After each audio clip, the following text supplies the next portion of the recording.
Hello, and welcome back to Marble Island Roll Gamedev. Yeah!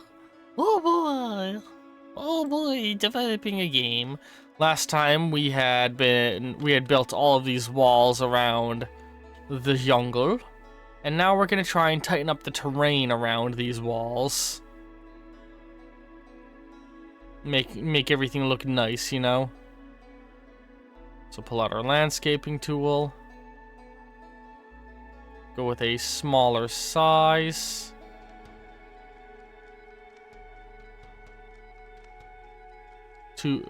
One block vertical jump raw beef.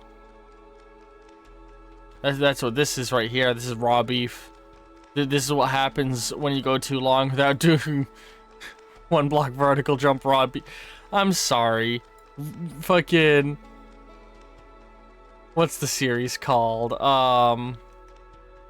Parkour Civilization has irreversibly damaged my psyche. I kept seeing the memes of it, and I was finally like, fucking sure, I'll bite. And it's just good. It's just genuinely good. I hope that this isn't another Minecraft YouTuber who's gonna start diddling kids. Because I'd be very upset if he did that. I mean, I'd be upset if anybody did it. You know, let's stop talking about P. Diddying kids.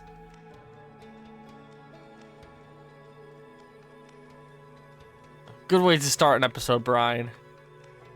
Real good way to start an episode. You fucking blew it!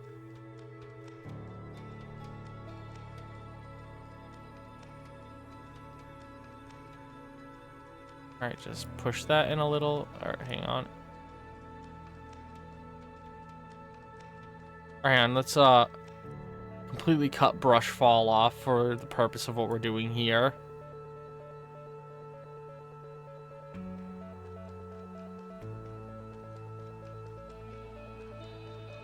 There we go. Yes. Let's focus on the top layer for now, and then we'll worry about the lower layer later.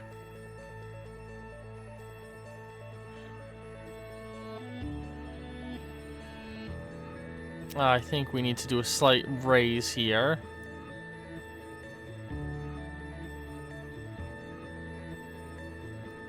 Hang on, a slight drop again. There we go.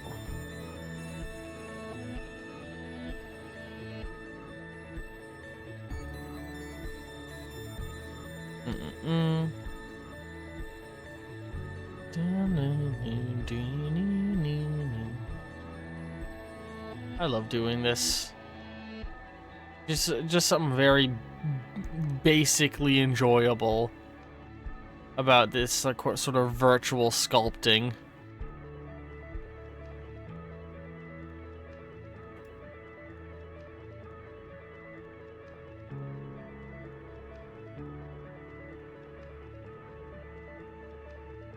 We'll smooth all that out later when we add more details to the upper cliffs.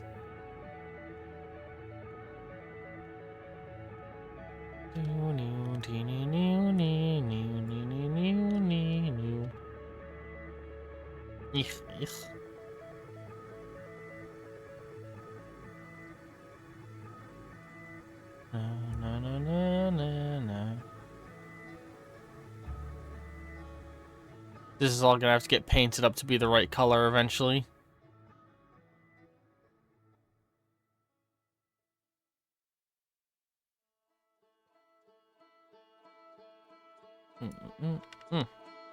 Ugh, hairs in my mouth.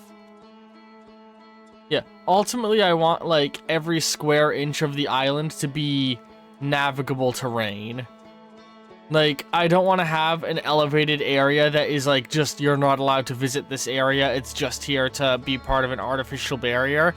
So, like, in the early game, when you're rolling around and you're going through all of this, your brain is gonna tell you, like, oh yeah, these are the edges of the map, you know, this is where I'm supposed to go, I'm not supposed to be anywhere else, and eventually you'll unlock this gate, roll around the jungle a whole bunch, being like, oh yeah, cool, fun jungle area, oh yeah, I can see the ocean over there, oh, hang on, what's over here? Oh, a path upward. You'll go up, and you'll go left, and as you roll along here, you'll eventually make it to this area, and you'll be able to look back down at the area you were in earlier in the game began, and be like, yo, hang on, I'm up here, hold on, I can go over here, and I can roll up this rock thing that was arching over the beginning area, yo, so cool. I think I might replace this fallen tree that's being chopped down with just more rockfall, like what I did over here. I feel like rockfall generally makes more sense as the thing to do to block off the canyons now. So that tree might get deleted, but it had an impact on the level design, which is fun. It resulted in me feeling the need to create more elevation here.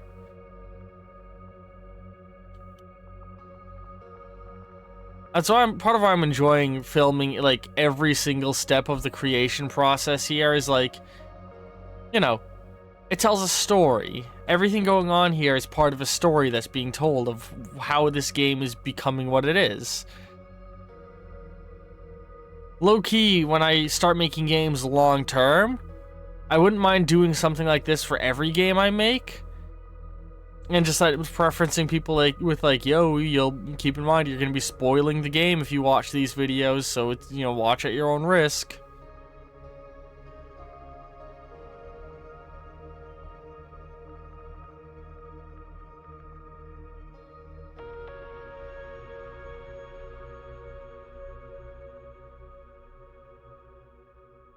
Alright, just keep on filling all of this in.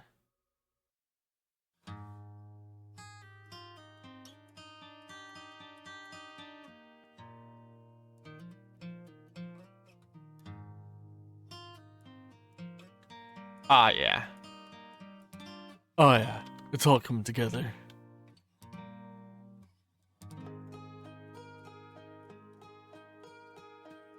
Oh, God. Emperor's New Groove was a fucking magical film. If you've never seen Emperor's New Groove, look it up and watch it. It's absolutely fucking hilarious. And it was doing the whole meta commentary thing before it was hugely popular.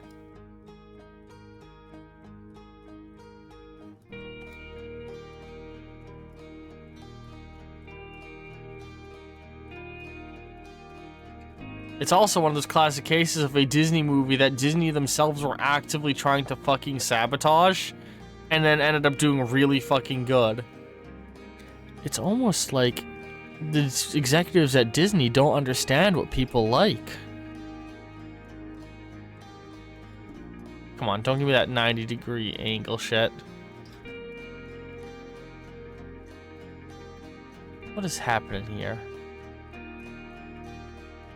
Why do some areas insist on doing a 90-degree angle in their rays? Soft. Let's smooth it. There we go. That fixed it.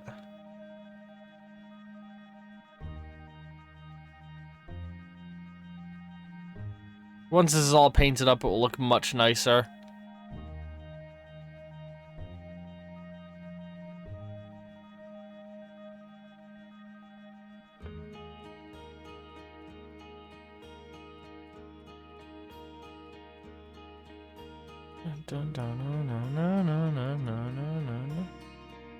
Last time I was talking about the game idea I have, Magnum Opus, and how I'd want it to be like the middle ground between Borderlands, Fallout, and Dishonored.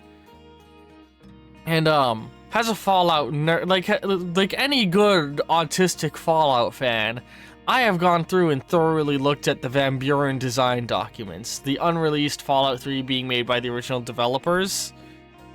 And there's one thing that's always stood out to me, a line from it. I think it was in like the perk design document, if I'm not mistaken, and it was no boring perks. Don't have perks that are just a little skill increase and that's it. Have every perk do something that changes the way the player interacts with the game on a fundamental level. And that has stuck in my head as a really fucking cool idea. And so I think I'd want to make an RPG type game, but I wouldn't want a single one of the perks to be like, you have a 10% chance or better chance of unlocking locks. You can now unlock level 2 locks as well as level 1 locks. You are slightly better in dialogue chances, rolling an extra d10 in the background virtual dice you don't see. No. Fuck that shit. I'd want it to be like, you know, a single trait to unlock the ability to pick locks, and now you can pick every lock in the game. But it also unlocks a bunch of dialogue options relating to the fact that you know how to pick locks. And maybe even has other weird effects, like in a sex stat mini game, it means that you're nimble with fingers or some shit. I'm not gonna put a sex mini game in my game. That was a joke. I'd want all of the skills to have that kind of vibe, where there's one initial upfront benefit of unlocking a new mechanic in the game that you would otherwise not even be able to do in the first place, but also a bunch of hidden benefits for speedrunners and hardcore fans of the game to dig into and find. You know what I mean? And like, yeah. I don't know. I think that's how I would want it to be. And some of the skills that hit my brain are like, I'd want a disguise skill, which gives you the ability to steal the outfit off of any character and disguise as a member of their faction, allowing you to blend in Agent 47 style. That would be one of the main skills you could unlock. I already mentioned I'd want to do a lock-picking skill. I think I'd want to unlock ammo crafting behind a skill, and make it that there's certain ammos in the game that are only obtainable to the people with ammo crafting as a skill. Because the whole game would be about having magical guns. And similarly, there'd be gun crafting, and delving into gun crafting would be a way to subtly make all of your guns just better. Certain guns, I think you would only be able to wield if you have a certain skill, but I'm debating if I'd want to make that a thing or not. Because I feel like it'd be really lame to pick up a gun and then only be told, sorry, you can't use this gun, you're not the right level, you don't have the skill you need for it. Be like, oh, come on, that's lame. So I don't think I'll do that, actually. But yeah, maybe I'd have a cannibal perk, like Fallout has. If I gave the game survival mechanics, I'd definitely add a cannibal perk, because that's just the kind of perk that would completely reinvent the way you play a character on a fundamental level in a role-playing game. Like, if you're a cannibal, you're immediately gonna start, if you're a hardcore role player, playing that character differently in your headspace, and that's a very fun concept.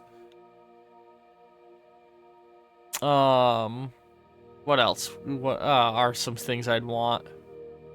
I don't know. The whole game, I think I would sort of for the plot, I'd retrofit my triangle storyline, as I've called it. It is a singular world setting that I've reused in a bunch of campaigns. I've used it in a Fallout campaign and in a original apocalyptic setting. I've used it in a Command and Conquer campaign. I've used it in a bunch of settings. The idea of it being 3 cities interconnected by a highway system of some kind. Or it's also present in my Shadow Space campaign, running every 3 weeks on Friday, so go check that out if you haven't seen it yet. Fun series on the channel. But the Broken Triangle arc in Shadow Space is an adaptation of the Triangle storyline I've made. So, you know, fun stuff.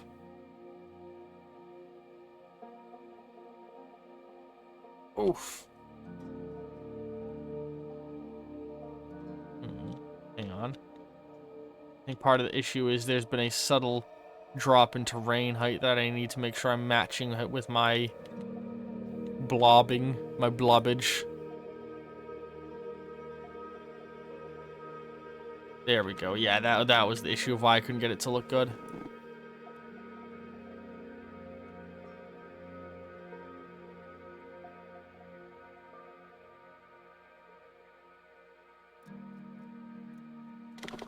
Oh, sorry, just adjusting. Ugh. This is like meditative. I think some mechanics that every player would have by default in Magnum Opus, if I ever make this game, Every player would by default be able to use guns and melee abilities. Every player would by default be able to use stealth, obviously. And every player would have access to a collection of dialogue options. I think I would add a skill that is specifically you unlock, like, oh, the charming skill. Unlock a bunch of new dialogue options in gameplay. I think I might want to ape the gay and lesbian and straight traits, like gay and heterosexual traits from Fallout New Vegas. Like, oh, take this perk and all men do less damage to you and you unlock special dialogue with gay men. Pick this trait and all women do less damage to you and you unlock special dialogue options with gay or straight women. I mean, you know, people who are attracted to your gender you get a special trait with. Although, I think I'd want to play coy with, orientation and all of that. I don't know. I don't know. That's the thing I would have to work out a lot in like the actual writing of the game. There we go.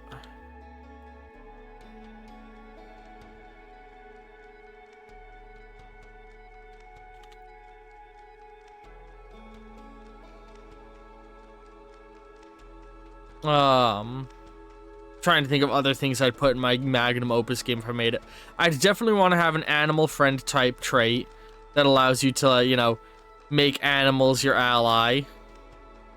I think I'd also want to give every settlement in the game a companion that you unlock when you maximize affinity with the settlement. Has a reward. Like that's one of the ultimate rewards of befriending a faction is you get another person to help you on your journey. But the issue is sometimes those people you recruit will have pre-existing biases and might attack factions that they don't like on sight and stuff like that. Or factions might attack you on sight for having somebody as a companion. Like, if you help a group of renowned bandits and then they give you a bandit companion, and you walk into a town that knows about these bandits, they might attack you on sight. So it'd be like consequences to your actions that you might have to do multiple playthroughs to realize. I think that'd be fun. And I do generally like companions as a reward in my, like, I that's something that I wish more games did, is companions as a reward. Like, you've finished this region, you're the local hero of this small town, and somebody living in the town comes up and is like, I want to journey with you, because you have helped our people in so many ways. You're an amazing person, I love you, you're great. Like, I want more games to give you that experience as a player. Alright, now we're doing the bottom walls. Actually, hang on. I think I want to quickly paint around here.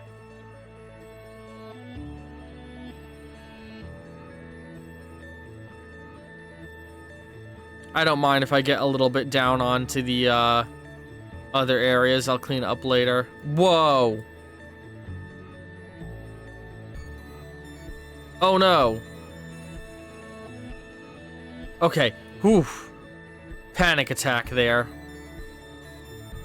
Drink iced coffee, panic attack. We'll clean up the grass later.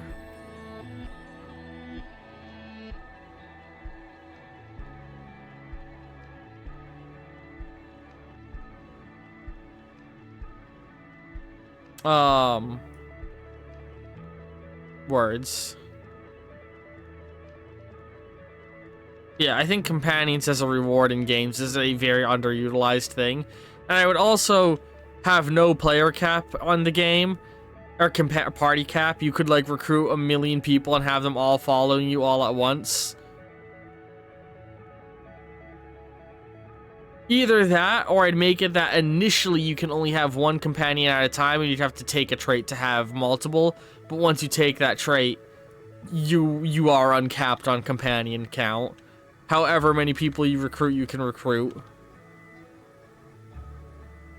Or maybe, like, initially it's like, oh, you can only have up to 3 people, and then people are like, I don't know, your group is a little too big. Maybe get rid of one of your 3 companions, and then I'll come along.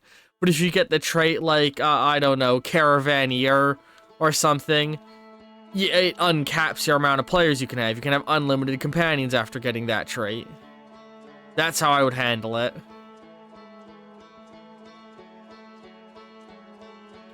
And with this, because level perks and level up things would be so much more rewarding, I might limit them slightly more.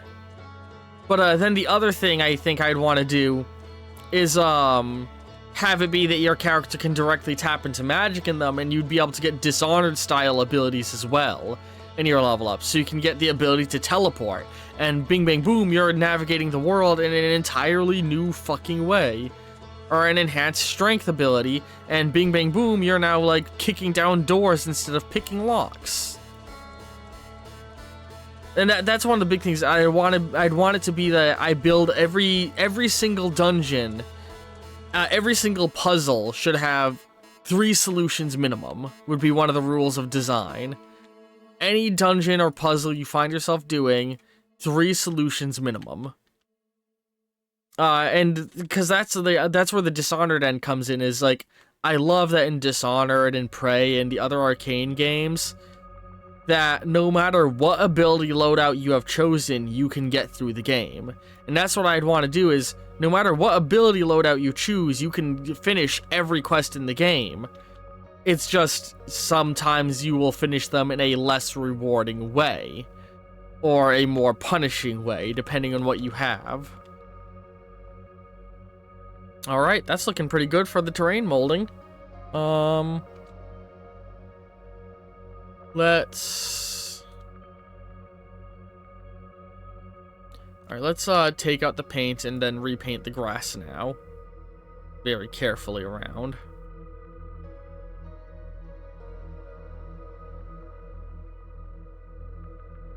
Brush size. Decrease the brush fall off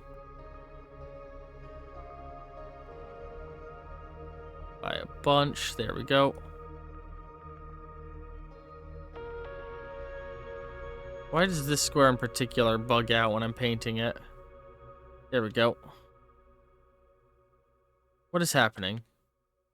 Oh, I'm doing flatten when I want to do paint.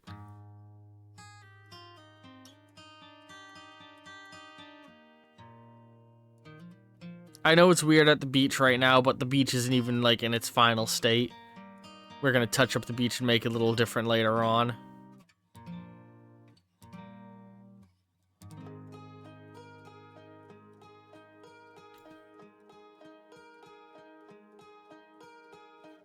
Ooh, I made a hole here.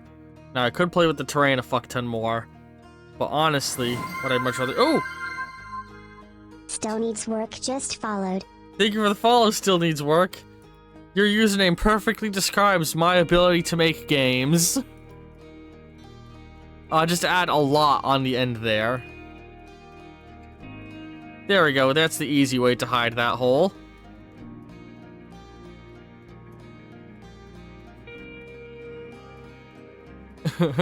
Alright, back to painting.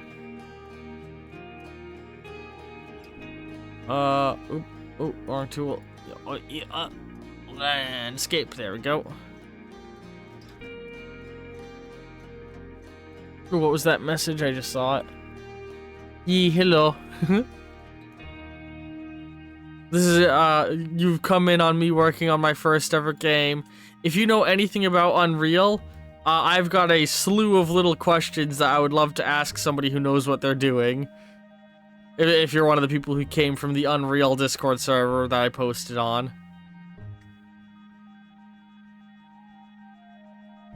I want to leave that little area mostly painted with the rock texture. There we go. Just because it looks nicer if those areas stay painted. Yeah, no, I have no clue what I'm doing. I've gotten some good advice from some people in the past, but it's been a hot minute, and I've got a list of new issues I've discovered. But hey, we can learn together. I have no fucking clue what I'm doing, but we can learn together.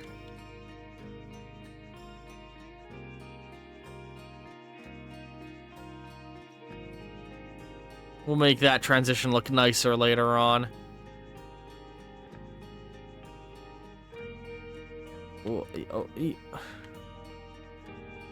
If you stick around after I'm done doing the stuff for the YouTube recording, I can talk to you about my Twitch channel.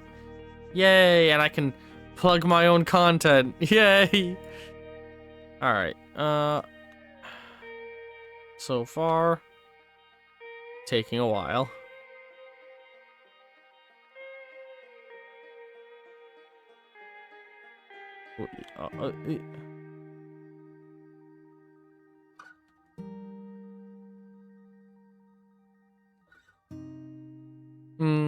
You know, I probably should have used, like, an actual tutorial thing, but here's the thing, I generally suck with, like, tutorial-type content, and it's not really the way I learn. I'm a very hands-on learner, and so, like, I basically went, like, what is a game I want to make that won't be too hard? A Monkey Ball-style game. And I'm now just making this, and whenever I hit a roadblock where I have no clue what I'm doing at all, I'll Google the solution to that specific issue. Probably not the best way to learn, but it works better for me than some of the alternatives.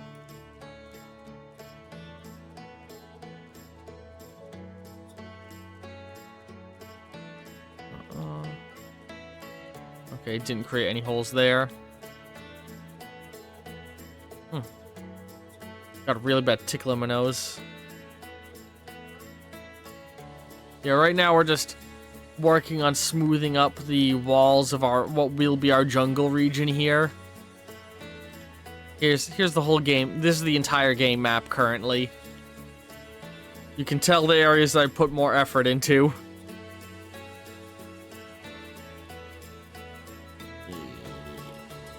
And the whole game has you playing as a little... hang on. As a little... marble. Marble Island roll. Yeah. Ooh, shoot. Hang on. Oh, I'm trying to make my way over to...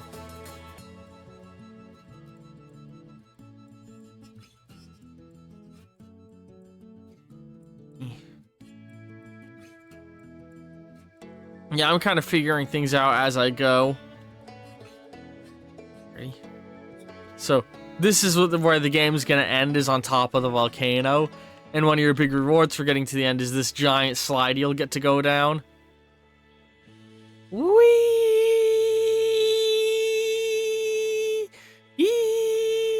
And this gate will be open in the future.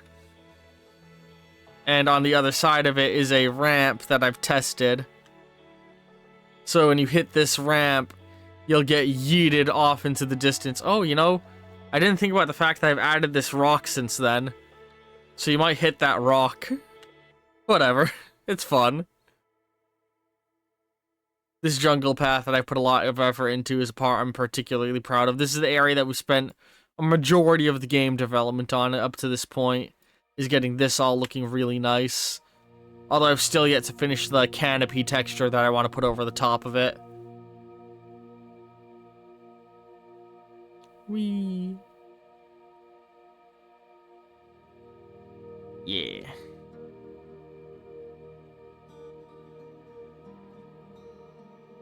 Maybe.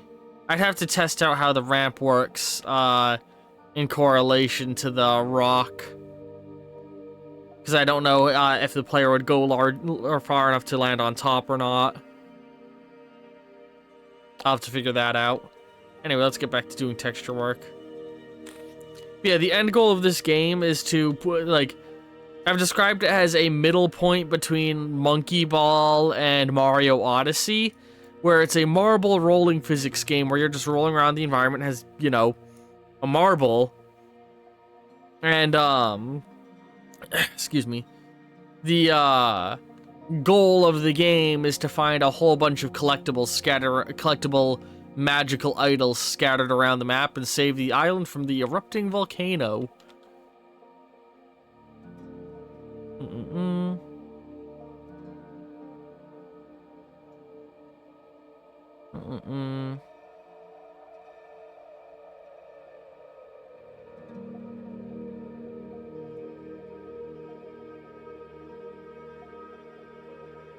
Go.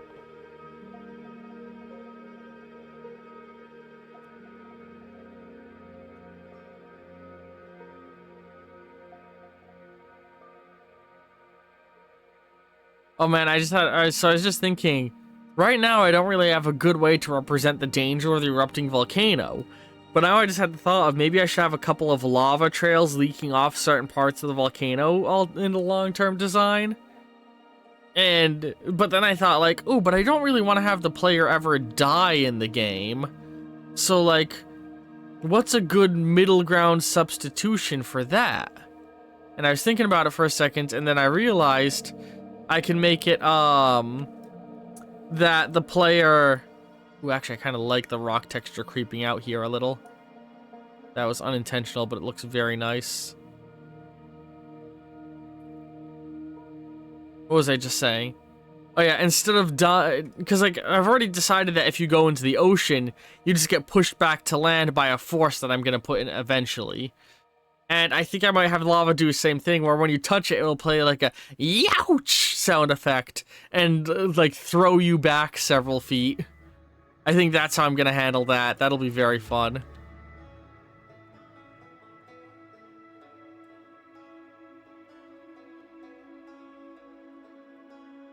I didn't just open a hole, did I? Nope, we're good.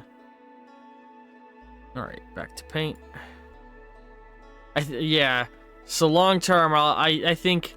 Yeah, I'll try and figure out how to, like, get in an animated texture for the lava. Or something like that. Yeah, I'll have to figure out exactly how I'm going to implement lava into the game.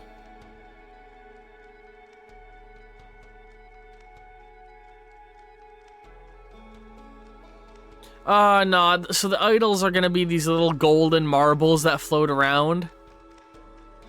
And there's gonna be like hundreds of them. Though, the idea of creating a thing that the player destroys to get what's hidden underneath could be a fun way to hide one of the idols.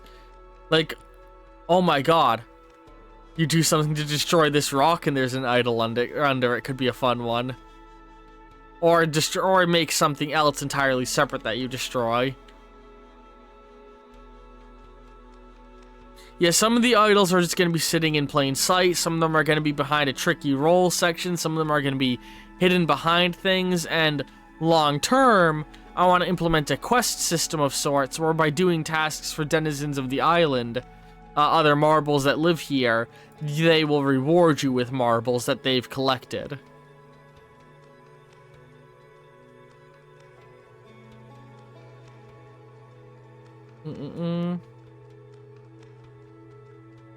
Oh, I'm doing the wrong tool. Hang on.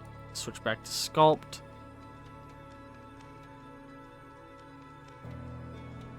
There we go. I do like that idea. I'm gonna that one you suggested of like destroying something to get one of the collectibles. I'm gonna tuck that into the back of my mind. The idea of creating something where the player like has to roll at a high speed into a wall to break it is a very fun idea.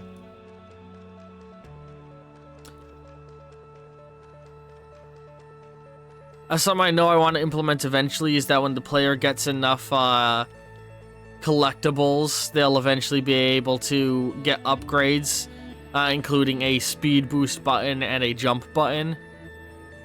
The first one is that you unlock is the jump button, or no, the first one now is the speed boost button. That's right, I changed things up. And you'll use that to help you get up this ramp a little bit more easily. And eventually I want to put... This is all very rough terrain right now, but eventually there's going to be a gauntlet of like you have to go up this volcano in order to get to the end of the game. And the idea is that you have to like do some task at the top of the volcano that I've yet to decide on.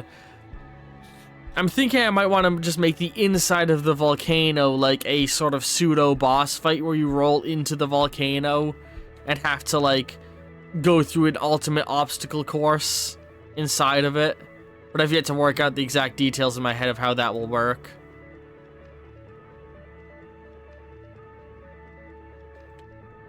And then I think I'll make all of the lava dry up and you can go to some fun post-game areas once that happens.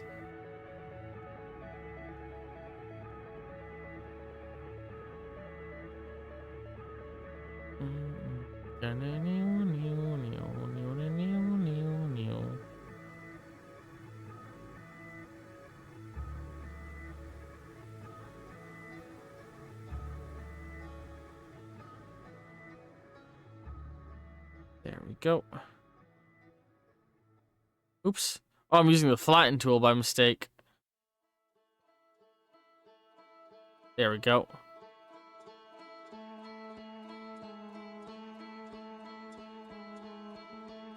Alright, with this, we are just about done with the jungle's exterior wall.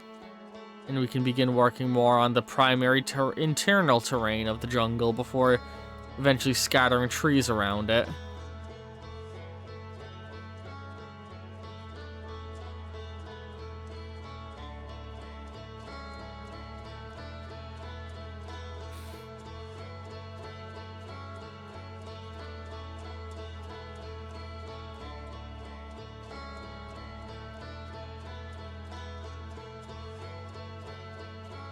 Alright. Back to the terrain sculpting. Just push all of that back a little. Alright. There's the jungle wall done. Yeah, the goal is that this area here will be a jungle. Hang on. So, this here is the starting beach where your little village is gonna be. Then you have the central road that connects everything. The jungle is gonna be here. Over here, I want to do a city. I'm thinking up here I might build a spooky mansion or something. I was thinking of having a sort of combat arena up here where you go in against other marbles who are all trying to bump each other out. And I think I'll put like a couple of marbles in that all have different AI packets. Like one of them's entire AI is going to be that he's trying to run into you and knock you out. Another one is just going to be running circles around the map, not paying attention to anybody. Another one might be like trying to stay in a mirrored position in correlation to another one. And I think I might have it be that one is trying to constantly chase you and knock you out. Another one is trying to chase that one and knock it out. Another one is I think I want to have Marble 1 in the arena. It's just going to be rolling in circles, having fun. Marble 2 in the arena is going to target you specifically and try and constantly charge at you to knock you out. Marble 3 is going to constantly charge Marble 2. And Marble 4 is going to try and stay a certain distance away from Marble 2. And I think that's how I'm going to code the marbles when I get to that eventually. And up here, I was originally thinking like a beach zone, but now I'm thinking it's going to be like a rocky mountain zone or a volcano, like an area next to the volcano, you know? Like a sort of bumpy hill stone rock area. But yeah, that's sort of what I'm looking for at. I still want to get a dirt texture in for doing dirt roads and an asphalt texture in for the where the road areas in the city are going to be, or maybe a concrete texture would be better for that. But yeah, for now, things are coming together pretty nicely. Anyway, for those of you watching on YouTube, for the YouTube edit, this episode of the Marble Island Roll game dev is going to wrap up there. End cards will be appearing in just a moment. Click one of them to continue watching. Love all you very, very much, and ta-ta for now.